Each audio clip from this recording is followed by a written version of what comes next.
Everyone trusted the famous television father, but his own mother prayed for him to die. The man who anchored American living rooms built his entire public existence on a desperate psychological maneuver that kept him alive. Before the perfect smile and the frontier warmth, the boy-born Eugene Morris Orowitz learned how to read a violently unstable room just to survive dinner. You picture Hollywood royalty inheriting a smooth, glamorous path to the screen. His mother subjected him to constant, unpredictable abuse, threatened suicide with terrifying regularity, and publicly humiliated him for stress-induced bedwetting that plagued his nervous system until he was 12 years old. Home was not a sanctuary where a child could rest. It was a daily, inescapable, psychological war zone. Eli Morris Orowitz knew exactly how to capture and hold a crowd's attention. Operating as a theater manager, publicist, and radio announcer throughout the vibrant 1920s under the punchy nickname Emo, the elder Orowitz understood the brutal, hidden mechanics of show business. He wielded voice projection, public image, and dramatic pacing as daily, practical tools of his trade. Eugene watched his father manipulate public perception, absorbing the complex rhythm of entertainment not as a distant fantasy, but as a tangible, working-class reality happening right inside his living room. That visceral education proved vital when the family uprooted and moved to Collingswood, New Jersey in the tense year of 1941. The town operated on strict, unspoken rules dictating acceptable bloodlines and religious practices. Peggy O'Neill brought a deep Irish Catholic heritage into the house, colliding directly with Eli's ingrained Jewish roots. The surrounding, predominantly Protestant, working-class neighborhood did not view this mixed marriage as an interesting cultural quirk. They treated the Orowitz family like a dangerous social contagion that needed to be contained. Prejudice in Collingswood rarely bothered to hide behind polite, neighborly whispers. Voices screamed, "Jew bastard," from the windows of passing cars, dragging raw public hatred right to the family's front steps, where a child was supposed to feel secure. Local institutions enforced the cultural isolation with cold, surgical precision. Every single Wednesday, while the Christian students joyfully left the school building to attend church services, administrators forced the Jewish children to stay behind and manually scrub the blackboards. Eugene stood in those dusty, empty classrooms, holding a chalk-filled eraser, learning exactly where the American hierarchy placed him. Living as one of only 2 or 3 Jewish families in the entire municipality meant the blinding spotlight of local judgment never turned off. When adolescence finally arrived, the rejection became intimately personal. Christian fathers formally banned their daughters from dating the mixed heritage boy. He proudly celebrated his bar mitzvah at nearby Temple Beth Shalom, defiantly marking his faith while the surrounding culture demanded his absolute erasure. Physical discipline offered the first viable, tangible escape route from the suffocating town. Eugene threw the javelin. That specific, ancient, athletic pursuit requires massive kinetic force channeled into absolute physical control, demanding perfect timing and pinpoint balance to achieve maximum flight. Mastering that explosive energy gave him total command over a body that had violently betrayed him through years of crippling stress and nocturnal shame. Yet raw athleticism alone could not bypass the invisible, towering barriers guarding the mid-century entertainment industry. The surname Orowitz triggered an instant, fatal categorization in studio casting rooms. The industry did not boldly post signs forbidding his entry. Wealthy executives simply looked at the written roster and hired someone who fit the dominant, safe American aesthetic. At a powerful talent agent's suggestion, the fiercely ambitious young athlete sat down with a massive Los Angeles phone book. He flipped through the densely printed pages, frantically searching for a sequence of letters that would permanently neutralize his targeted bloodline. His finger abruptly stopped on the name Micheal Landon. Another working actor had already legally registered it. He shifted exactly one vowel, claiming Micheal Landon as his permanent, impenetrable shield. That totally arbitrary selection from a random column of text severed his public identity from his inherited vulnerability. He did not change his name to find his true artistic self. He changed it to survive a rigged system that inherently despised his origins. While the son successfully hacked the brutal Hollywood machinery, the father violently crashed against its locked gates. Eli relocated to the sun-drenched West Coast, desperately betting that his decades of earlier show business contacts would unlock a triumphant late-career renaissance. The modern industry delivered a devastating silent verdict. Security guards explicitly barred the aging, desperate theater manager from even setting foot on the sprawling Paramount studio lot. The brilliant man who had painstakingly seeded his son's deep understanding of crowd psychology could not buy his way into the lowest levels of the new studio system. Eugene watched his father spectacularly fail, absorbing the terrifying reality that immense charisma without structural leverage equals absolute ruin. Influential talent, Agent Bob Raison spotted the young man's explosive potential, utilizing Eli's early foundational support to help forge the crucial career-making connections. The massive breakout role carried a title that sounded like a cheap drive-in movie joke, yet perfectly mirrored his deepest, darkest psychological reality. He starred in the hit 1957 film I Was a Teenage Werewolf, a seemingly normal boy carrying a violent, uncontrollable hidden self beneath a placid exterior perfectly aligned with a traumatized child raised by a volatile, fiercely abusive mother. The camera absolutely loved the suppressed, dangerous tension constantly radiating from his lean frame. Soon, the massive cultural phenomenon of Bonanza launched him into unprecedented international superstardom. Micheal Landon became an untouchable American icon, yet the exact timing of his ultimate victory carried a sickening, lethal blow. In February 1959, precisely as the staggering money and blinding fame escalated toward a fever pitch, Eli suffered a massive, catastrophic heart attack. At exactly 62 years old, the proud father died instantly. The tragedy struck with absolute zero warning, viciously stripping away the patriarch before he could witness the true, earth-shattering magnitude of his son's cultural dominance. Micheal later described the sudden, brutal exit with chilling simplicity, noting with grim finality that the older man never knew what hit him. The official California death filings clinically listed the cardiac event, but no detailed public autopsy explained the exact vascular failures that triggered the collapse. The devastated family swallowed the overwhelming grief and forcefully moved forward, completely unaware that the human body keeps a flawless, terrifying genetic ledger. Exactly 3 decades later, the famous son faced his own unstoppable biological ambush. In 1991, Micheal Landon succumbed to aggressive pancreatic cancer. He was only 54 years old when his body failed.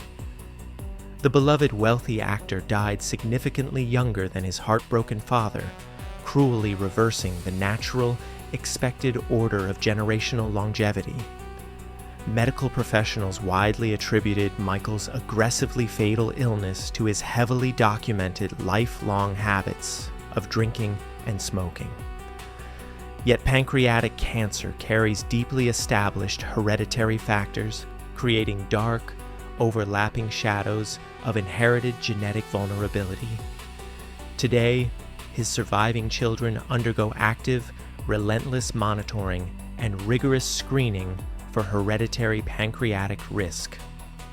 The glamorous Landon family history brutally transitioned from a glittering chronicle of televised triumph into a grim regime of clinical medical vigilance.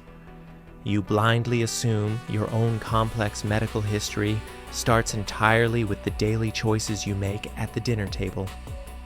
Hard science suggests your delicate cellular wiring was heavily influenced long before you took your very first breath.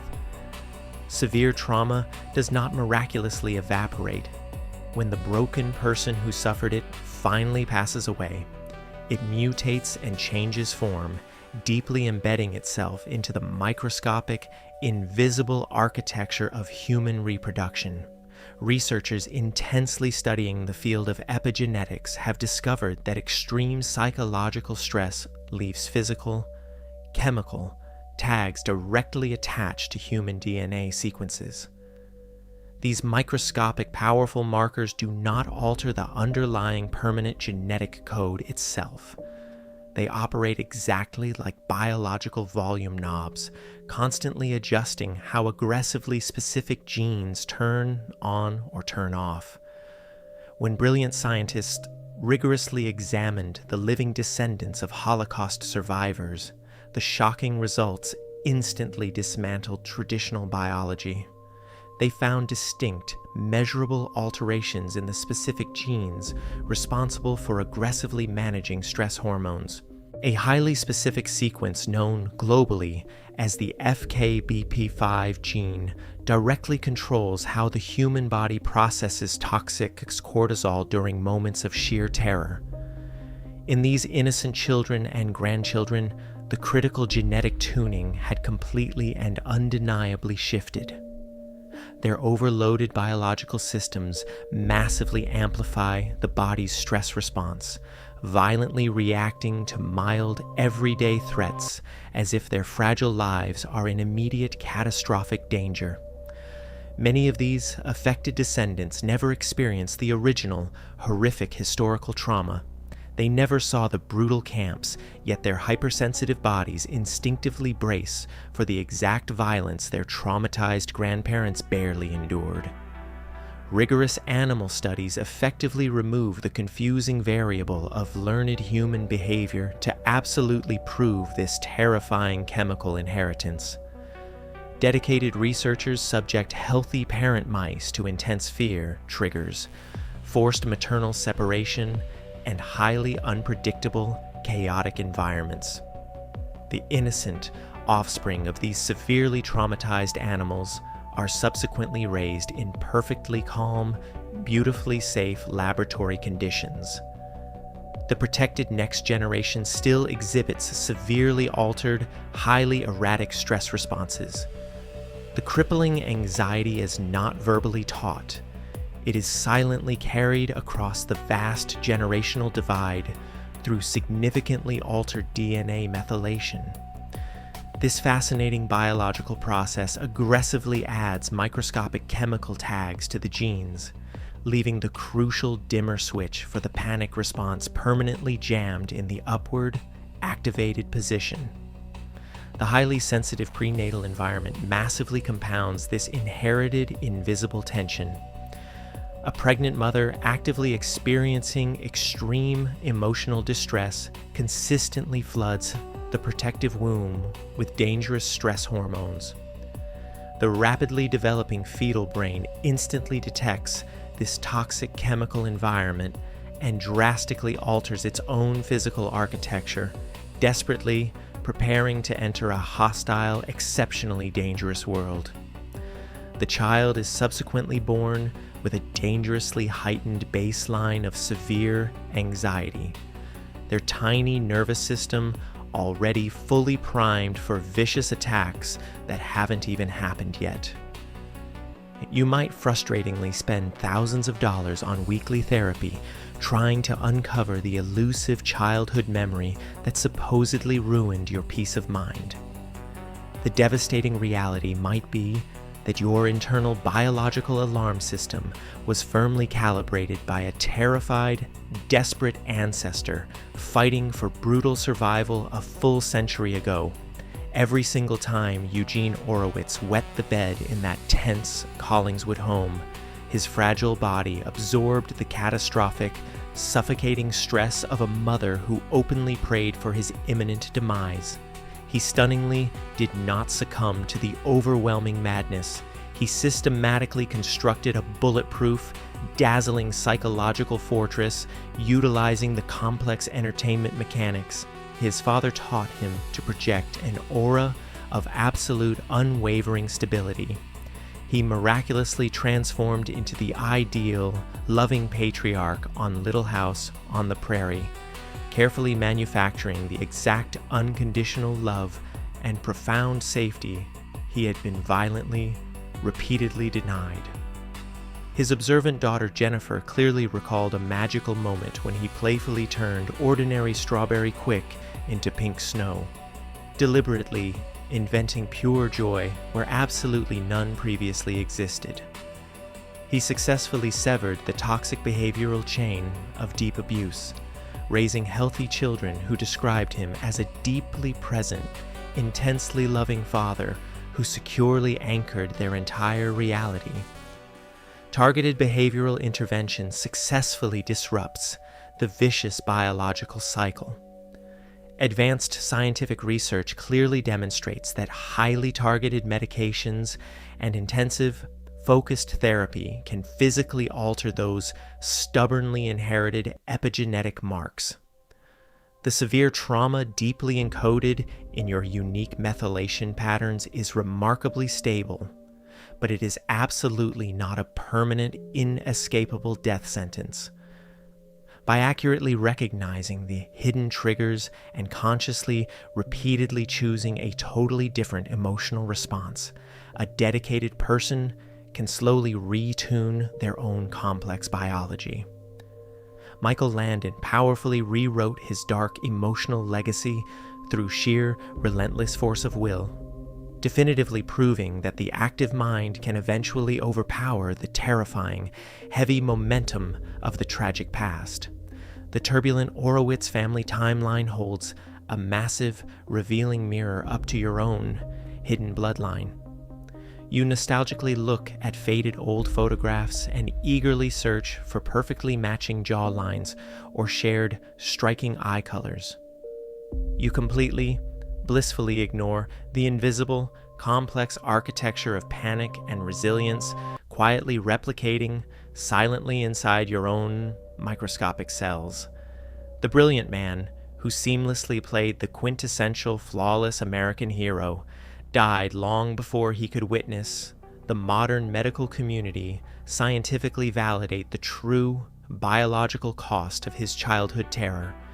His wealthy biological descendants now actively, fearfully screen their internal organs, desperately scanning for the lethal biological errors that systematically destroyed the powerful men who came before them.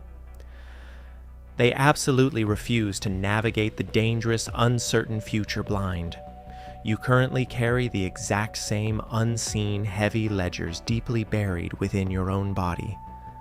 The sudden, shocking spike of adrenaline you inexplicably feel in a crowded room, the mysterious dread that completely ruins a perfectly quiet afternoon, the absolute burning necessity to rigidly control your surrounding environment. These are not simple character flaws. They are highly sophisticated survival mechanisms engineered by desperate people whose forgotten names you might not even know. You inherited a biological machine perfectly tuned for a brutal war that decisively ended generations ago. The beloved television icon spectacularly escaped his cruel tormentors by entirely changing his name and broadcasting an impenetrable, warm illusion to millions of adoring strangers. He masterfully built a towering, golden kingdom squarely on the tragic ashes of Eugene Orowitz. Your ancestors barely survived so you could easily breathe today. but they unavoidably left their chemical ghosts tightly tangled in your DNA. If your own cells are perfectly executing defensive commands written by dead people, what else are you feeling right now that doesn't actually belong to you?